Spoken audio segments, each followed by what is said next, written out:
They say the camera never lies, but in the 1890s it became the most elegant liar in the world.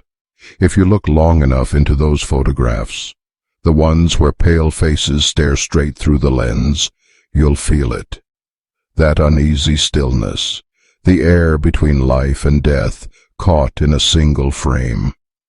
They called it post-mortem photography, families posing their dead children upright, wives painted with open eyes, infants balanced on hidden stands, pretending the grave hadn't already taken them. But the deeper truth is not what they captured, it's what they awakened. You see, the Victorians believed the soul lingered for 3 days after death. The photograph, to them, wasn't a picture. It was a snare, a mechanical ritual meant to keep the spirit tethered, to stop it from wandering. They said light itself could trap a ghost, and once trapped, it could be used. That's where the story begins to rot, because behind those black curtains and glass plates, something else was happening.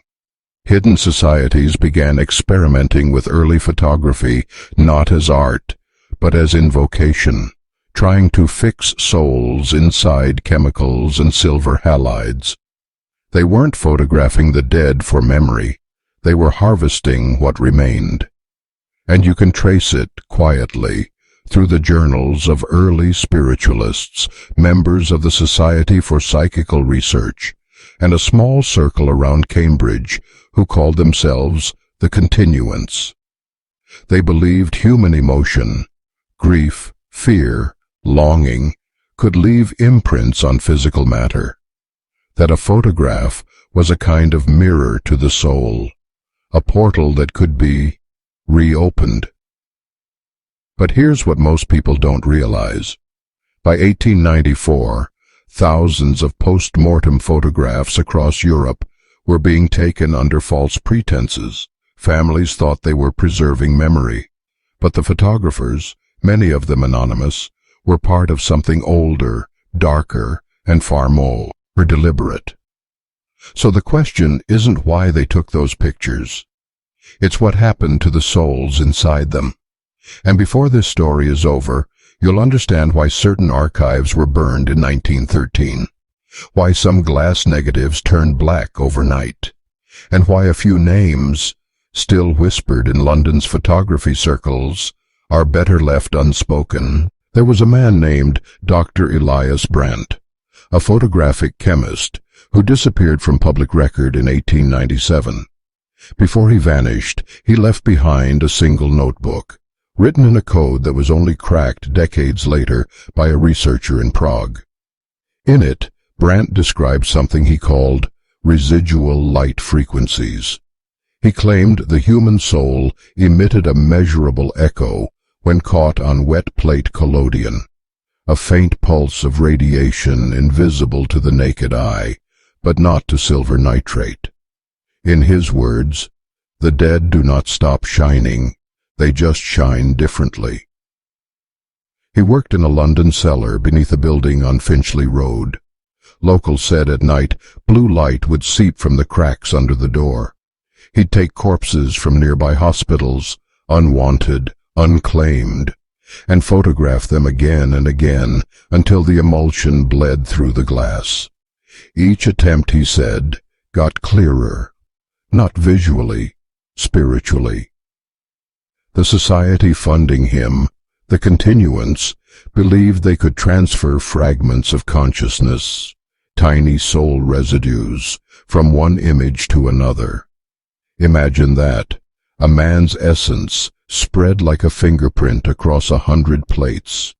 If true, every reused photograph, every copied portrait, became a vessel of the same suffering soul. They called it the Transfixion Project. By 1892, photographers were recruited across Britain, each told to document grief in its rawest form.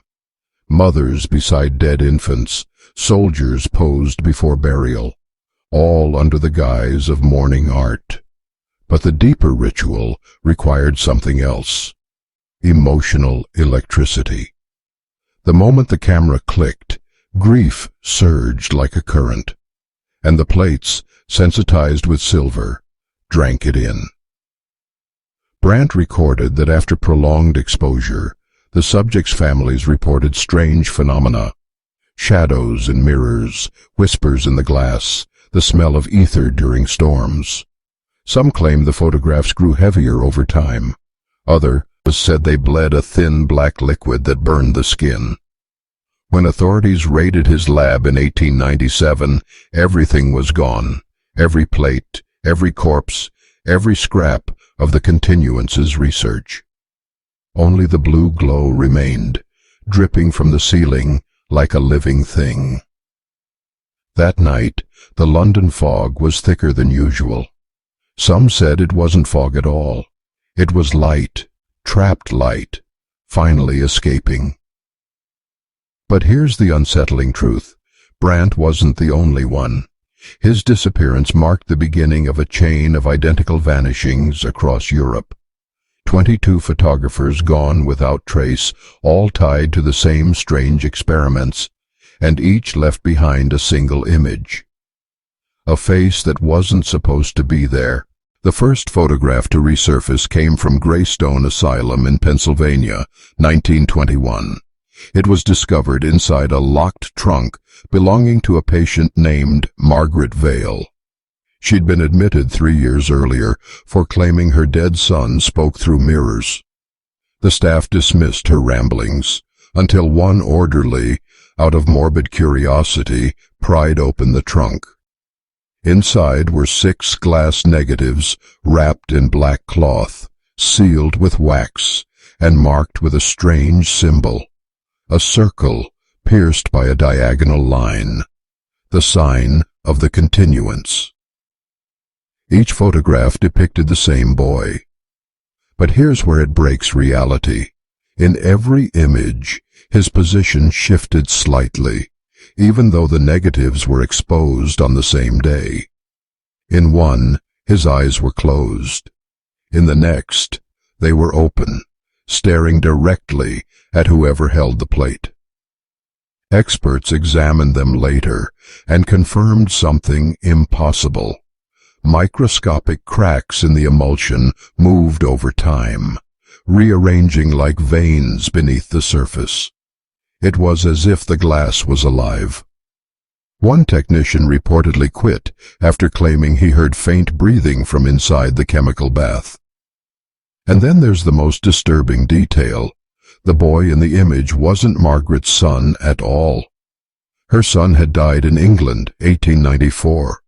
But the face in those plates matched another photograph entirely, one taken by Elias Brandt, London, same year. Think about that. Across oceans, decades apart, the same face, same fracture lines, same spectral light exposure. It was as though the soul had traveled, copied, multiplied, replicated. The plates had become vessels, transmitting the residue of a lost consciousness through time itself.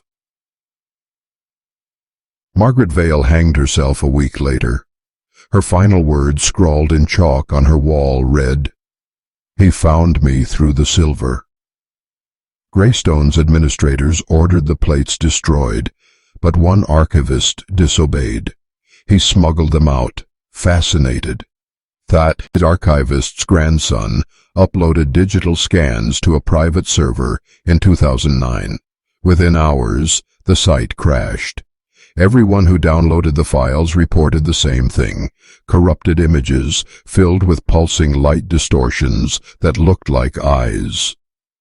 One forum thread from that time simply said, "I opened the photo at 3:03 a.m. and it blinked." Coincidence? Or the last remnant of a 19th century experiment still echoing through data, through our machines, through us? Because if souls can be trapped in light, what happens when we start living inside it? By the early 1900s, the art of photography had slipped from curiosity into control. What began as morning portraits evolved into something colder, a system of documentation, identification, surveillance. governments discovered that the same lens used to capture grief could also capture obedience. The British Home Office quietly began commissioning anthropometric photographs. Faces catalogued, measured, filed. Brandt's former pupils, once artists of the dead, were now scientists of the living. They believed they could chart criminality, emotion, even the soul's temperament, through light and geometry. And somewhere beneath those sterile reports was an echo of the continuance, the idea that light could define identity, not haunt it now, control it. By 1914, military intelligence had adapted early photography into reconnaissance and psychological study. Soldiers were photographed before and after battle, their expressions analyzed for fear, obedience, breakage. The files were not destroyed after the war. They were archived, labeled behavioral light metrics. It was the first attempt to quantify the unseen. What followed was inevitable. In every decade after, a new layer of human transparency emerged. Fingerprinting, facial recognition, biometric scans, each one tracing back to the same philosophy, that the human essence can be measured through reflection. Look closely, and you'll see the pattern. The Victorian camera made the dead still. The modern lens makes the living predictable. This isn't just history, it's a mirror we never stopped building. And that's the question no one asks. What happens when the reflection starts watching back? When the wars ended, the soldiers came home, but the cameras never stopped pointing. They simply changed direction, from the battlefield to the living room. The same men who once studied fear in trenches now worked for agencies, governments, and the emerging world of advertising. They'd learned something powerful in those years of observation. Human beings could be guided, not by force, but by imagery. In 1928, Edward Bernays, nephew of Freud, wrote a book titled Propaganda. He described how public opinion could be shaped like metal under heat. What he didn't write, what his private letters revealed, was that he consulted several former military photographers, men who'd specialized in documenting emotional compliance. They told him, "People believe what the lens believes." So the post-mortem aesthetic, once used to immortalize grief, was repurposed to sell life. Clean families, gleaming kitchens, perfect smiles under perfect light. But it wasn't art. It was hypnosis. Every image engineered to bypass the rational mind and strike the emotional core directly. By the 1940s, these techniques merged with psychology and commerce. The world became a stage lit for persuasion, the shadow of the continuance. That idea of controlling spirit through light had evolved into something quieter, institutional, omnipresent. The camera no longer trapped souls. It trained them. Every billboard, every photograph in a glossy magazine, every flickering frame of early cinema whispered the same message: see this, want this, become this. And men obeyed, not because they were weak, but because they never realized the battlefield had changed. The weapons were no longer guns and chains, but symbols and reflections. Today, the war continues. Every screen, every feed, every targeted image carries the same pulse that Brandt once sought in the chemical dark. Emotional electricity, drawn from us, returned to us, reshaped.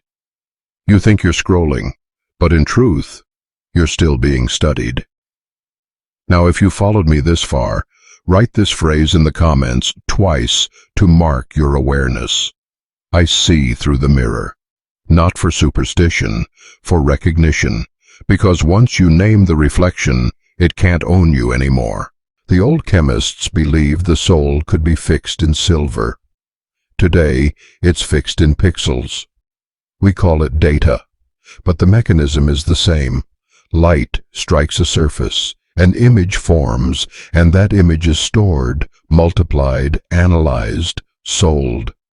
What once was a glass plate in a Victorian lab is now a billion glowing screens in our pockets, each a mirror, each a memory, each one recording what we see, what we feel, what we fear. Digital light doesn't fade or crack like glass, it learns. Every scroll, every pause, every heartbeat, detected through the subtle flicker of your camera lens, feeds an invisible machine. Algorithms watch, not to understand you, but to reconstruct you, pixel by pixel, preference by preference. And here's the truth they never taught you. Attention is the new form of energy exchange. Every second you stare at a screen, your nervous system is syncing with a pulse not of your making. The glow you think you control, it's measuring you, training you, sculpting the ghost of who you were into the version most profitable to the system. That's how control evolved. The Victorians feared losing souls to cameras. We've simply redefined what a soul is, a pattern of choices, predictable and programmable. The continuance was never truly disbanded. Its philosophy just changed hands, from occultists to technologists, from chemists to coders. The principle remained: light reveals the inner self, and he who controls light controls the world. Look around you. Every notification, every recommendation, every reflection of your face in a black screen is a continuation of that 19th century experiment. The difference is that now you volunteer for it. You feed it willingly. But here's the paradox. The same light that studies you can also awaken you.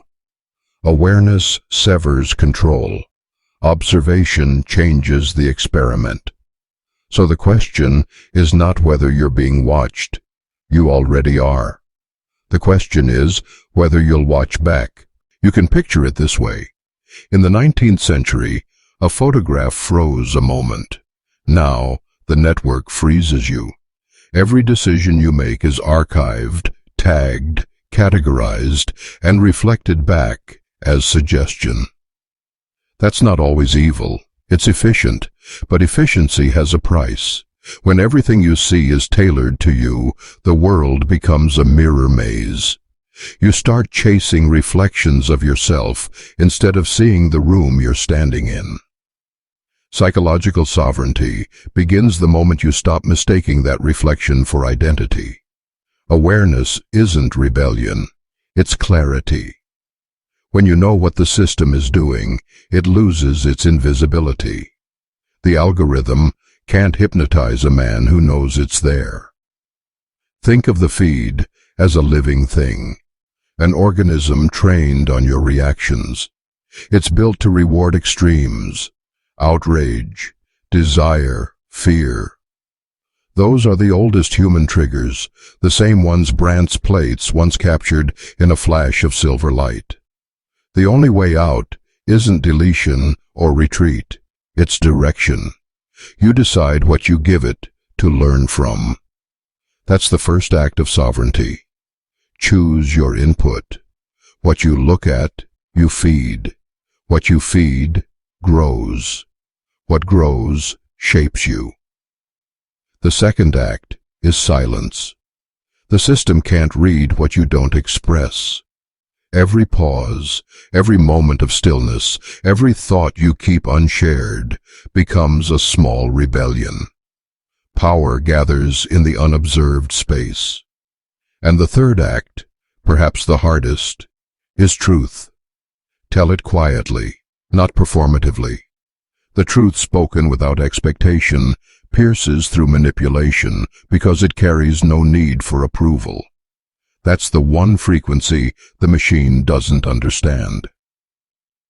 In the end, sovereignty isn't isolation, it's orientation.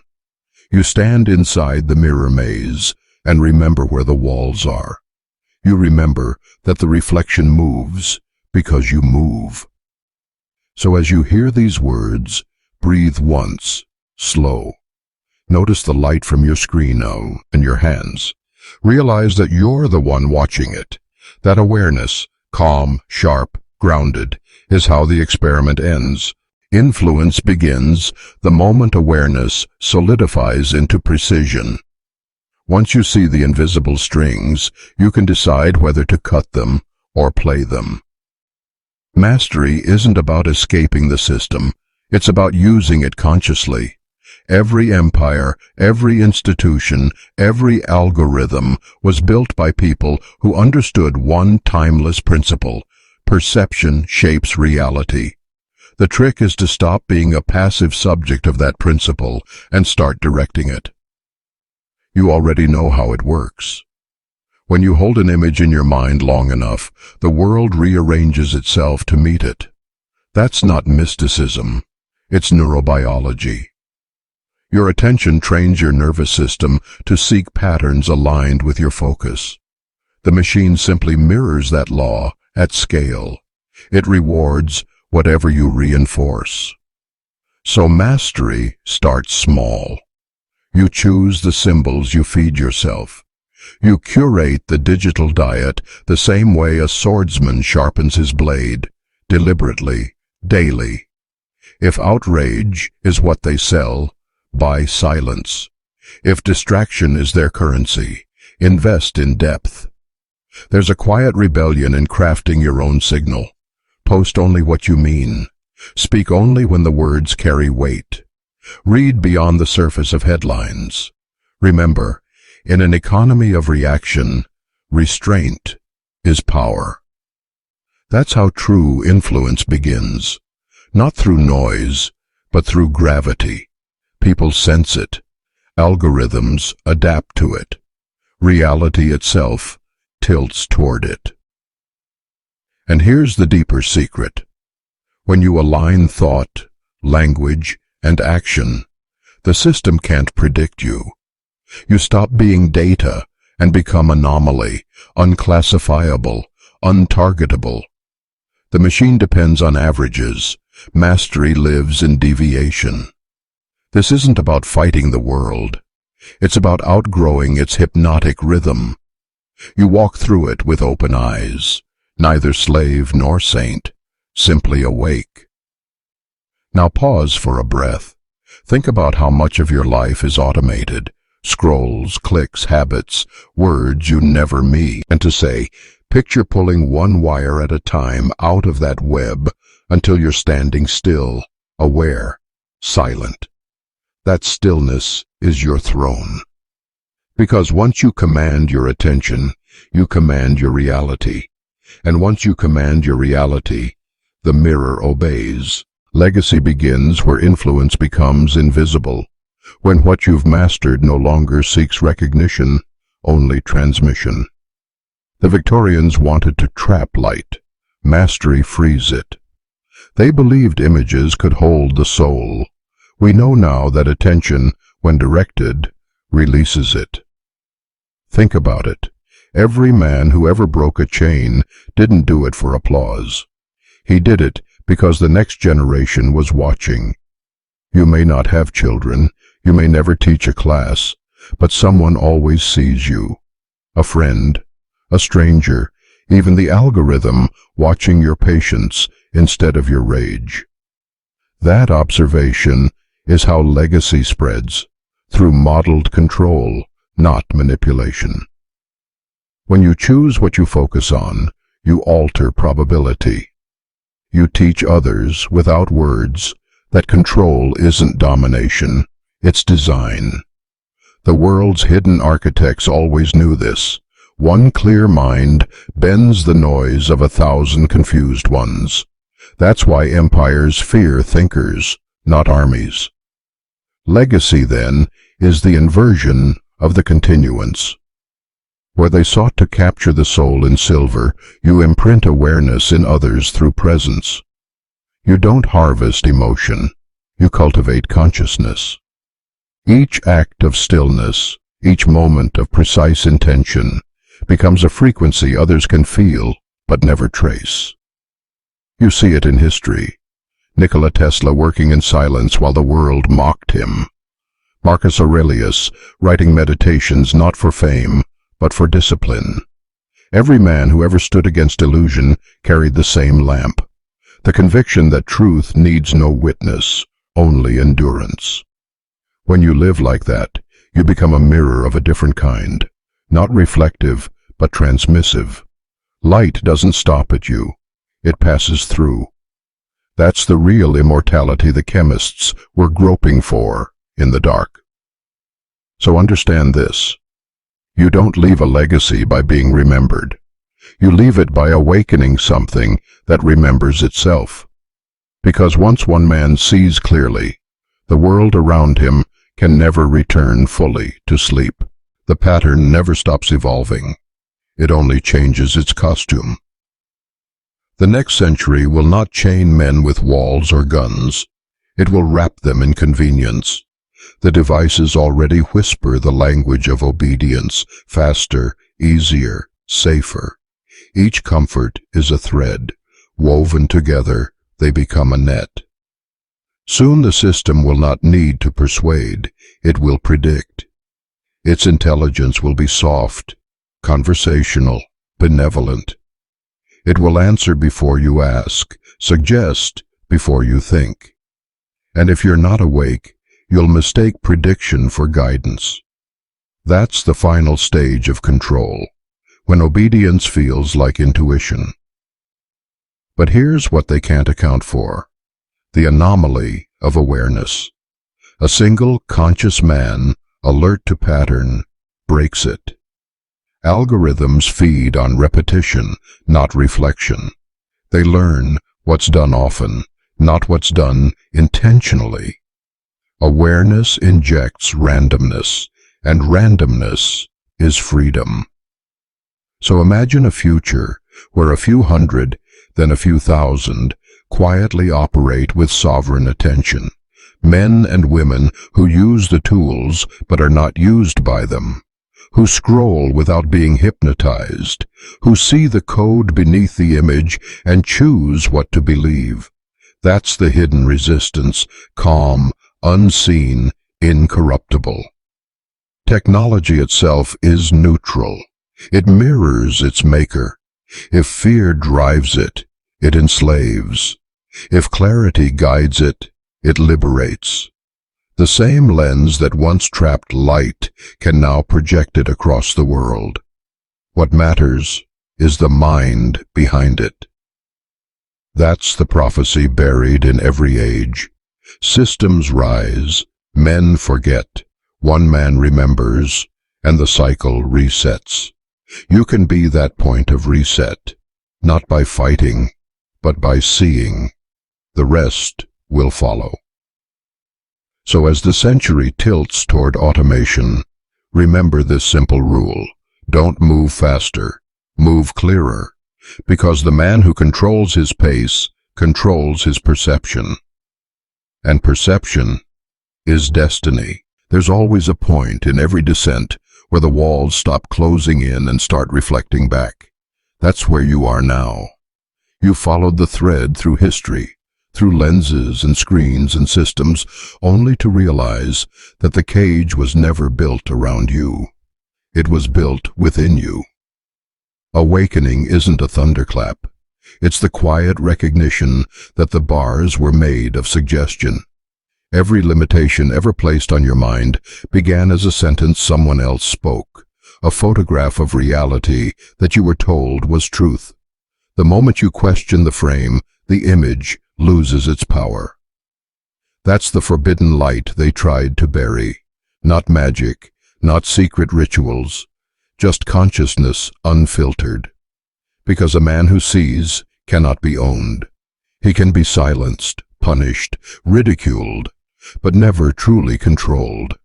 And that's why every era builds new distractions, to keep sightlines narrow, hearts reactive, minds looping through the same stories. The truth is older than the machines. It lived in every philosopher who dared to doubt, every craftsman who created for meaning instead of profit, every soldier who chose mercy instead of command. Awareness doesn't need a revolution. It is one. Look again at the light from your screen. The pixels that form these words are no different from the silver crystals that once held the faces of the dead. But instead of trapping souls, they can awaken them, if you read with your own eyes instead of the system's.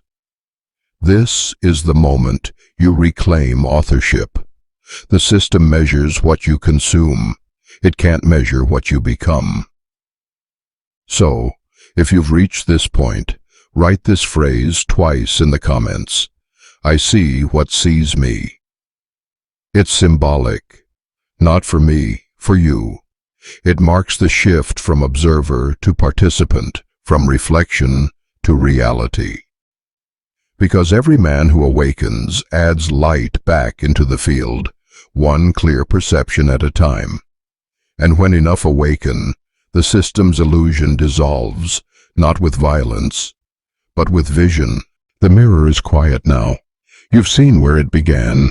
The silver plates, the portraits of the dead, the chemists and coders who all wanted the same thing, to capture what moves inside us. And now you understand what they could never touch. The real image was never in the glass. It was the one behind your eyes. That's the secret, hidden through centuries of control. No machine, no hierarchy, no archive can imprison a mind that knows itself. Awareness is the unphotographable force. It slips through algorithms, through propaganda, through time itself. They can predict your habits, but not your insight. They can mimic your face, but not your decision to see.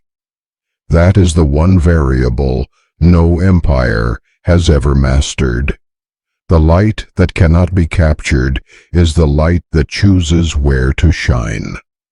So the story ends where it always should, not with fear, but with recognition. Every experiment in domination collapses the moment the subject becomes self-aware. The moment you become the observer of your own conditioning, the pattern dissolves. The camera, the feed, the mirror, they were never enemies. They were teachers, and their lesson was simple. You are not the image. You are the light behind it. Step out of the frame. Let the systems chase your shadow while you move freely in the space beyond reflection. Live deliberately, watch carefully, speak rarely, act precisely. Because the world doesn't change when you shout at the darkness. It changes when you learn to aim the light. This is the end of the story, but the beginning of awareness. And if you understand that, you've already escaped.